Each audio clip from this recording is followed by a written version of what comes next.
ఒక్కోసారి దేవుడి కన్నా నేనే కాస్త నయమనిపిస్తుందా మంత్రి. ఏమిటి మహాప్రభు ఈ లిటికులేషన్?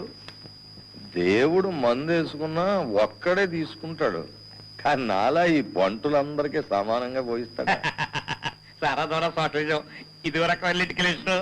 ఆ వాచ్మెన్ గారు కొంచెం పోయివయా, నీ సొమ్మేదో పోయినట్టు అర్ధంతరంగా గది అడిగిన ఇచ్చాడు పాపం మనకు.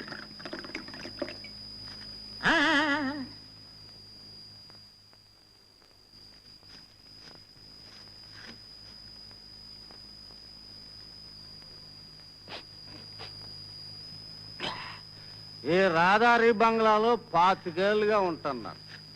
100 కొద్దీ మహారాజులు వచ్చేళ్ళారు. ఎంగిలికూడు మొగాన పారేసిపోవడం తప్ప సాటి మనిషిలే మర్యాద చేసి మంది ఇచ్చిన మహాప్రభువులు ఇయ్యాలే చూశాను.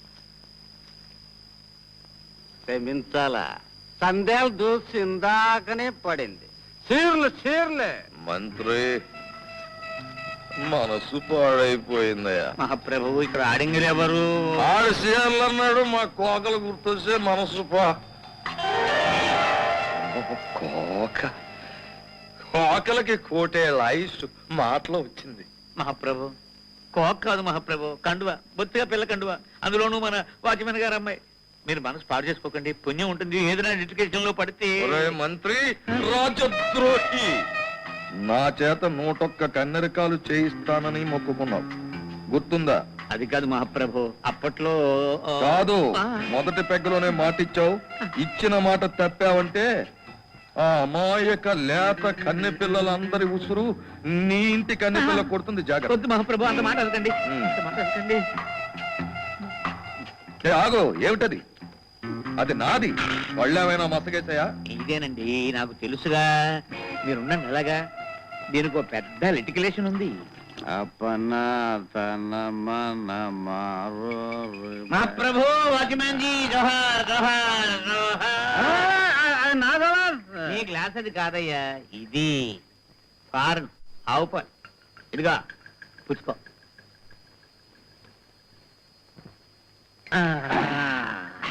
ఏమయ్యా, ఈ పూట నుంచి నీ బతుకే బంగారం అయిపోద్ది. నీ బిడ్డ మా కోటకి మహారాణి, ఓ లక్షాధికారి నీకు అల్లుడు కాబోతున్నాడు. అదేంటయ్యా, ఆయన నా బిడ్డను చేసుకోవడం? అదే కొత్త లిటికులేషన్. అసలు ఆయన పెళ్లికే వెడుతున్నారు. ఆయనకు భార్య పోయింది, పిల్లలు లేరు.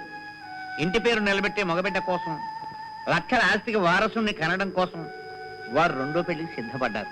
ఆ చేసుకునేది నిరుపేదల పిల్లని, ఒక అనాథని పెళ్లాడతానని అయ్యగారు మొక్కున్నారు. రేపు ఉదయం కాకినాడ అనాథాశ్రమంలో 12 మంది గర్ల్స్ ఇంటర్వ్యూ. ఇంతలో మీ పిల్లని చూశారు. ఈ పిల్లనే పెళ్లాడతానని పట్టు కూర్చున్నారు. అయ్యా, అన్నం తిని పడుకో, రా ఇంట్లోకి రా. నువ్వా మహాలక్ష్మిలాగా ఉన్నావు. ఆ దొరగారు మోర్చిపోయారంటే ఇంతే ఉంది.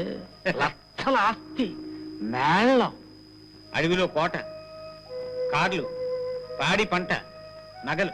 అయ్యి బాబు, ఇదేదో కళ్ళలాగా ఉంది బాబు. నీకేమిటి, నాకు కూడా అంతే. అలాంటి కళ. ఇదిగో డబ్బు, సాదరు కొంచెం. కళ కాదనడానికి ఇది సాక్షి. అమ్మడు కనకం, ఇదంతా మీ అమ్మ కడుపు సలవుతాలే. అది చేసుకున్నప్పుడే నాకు అల్లుని తెచ్చిపెట్టి ఒప్పుకుందా. అయ్యా, పెళ్ళంటే 100 ఏళ్ల బతుకని నువ్వే చెప్పావు. అర్ధాంతరంగా అర్ధరాత్రి మనివేమిటి?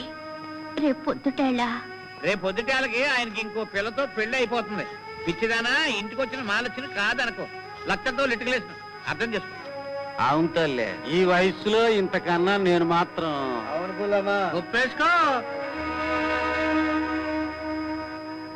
అనమ్మా, అను. నువ్వు అనకపోతే నేను అనేస్తాను. వద్దు, నాకొద్దు.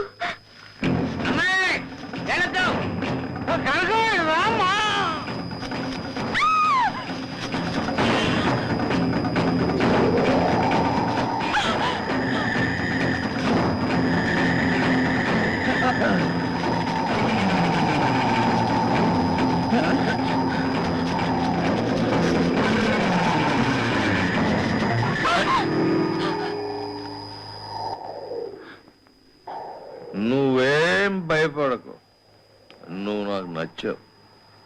నా ఇంటి రాణివై ఏలుకో. ఏమంటావు? ఒప్పేసుకోమ్మా. పెద్దలు, మీరు మా నాన్న వీళ్ళందరూ చెప్తున్నారు. మిమ్మల్ని నమ్మి సరే అంటున్నాను. శుభమస్తు. రా.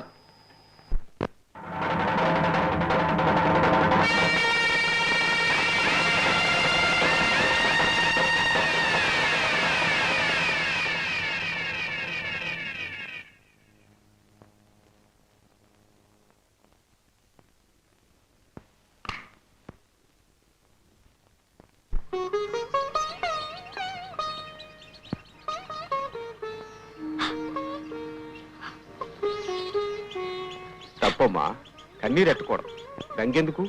నేను నీతో పాటు వస్తున్నానుగా. నిజమేనా అయ్యా?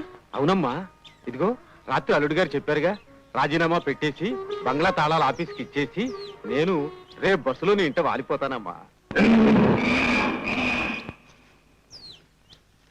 పదమ్మా. దండాలు బాబు, దండాలు. ఓ దీవించాలి కావాలి మామగారిని కదూ. ముందు కుడుకాలి, కుడుకాలి. ఏమయ్యా మంత్రి, ఏమిటి గొడవ? నేను కారు ఎక్కే ముందు వాచ్మెన్ గారికి 5ో 10ో పడేయమని ఎన్నిసార్లు చెప్పాలి నీకు?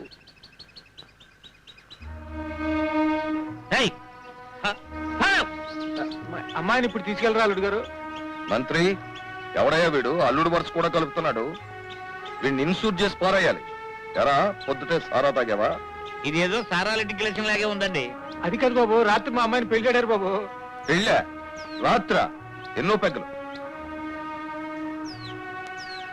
ఎరా, మీరెవరైనా దీన్ని పెళ్ళాడారా? తప్పు కదూ. నేను మాత్రం కాదు మహాప్రభు. నువ్వా? చెప్పి చావండ్రా. అవి బాబు మాకు తెలదండి. ఏమండి, దేవుడు సాక్షిగా మీరు నాకు తాళి కట్టారు. పసుపు కొమ్ము మీ కొలుసు కట్టి నా గొలుసు కొట్టేసింది. చూస్తావే. బాబు బాబు బాబు, నా బిడ్డ బతుకండి. బాబు గారు, బాబు గారు, నా బిడ్డ గుర్తు ఇక్కండి. బాబు గారు, అల్లుడు గారు!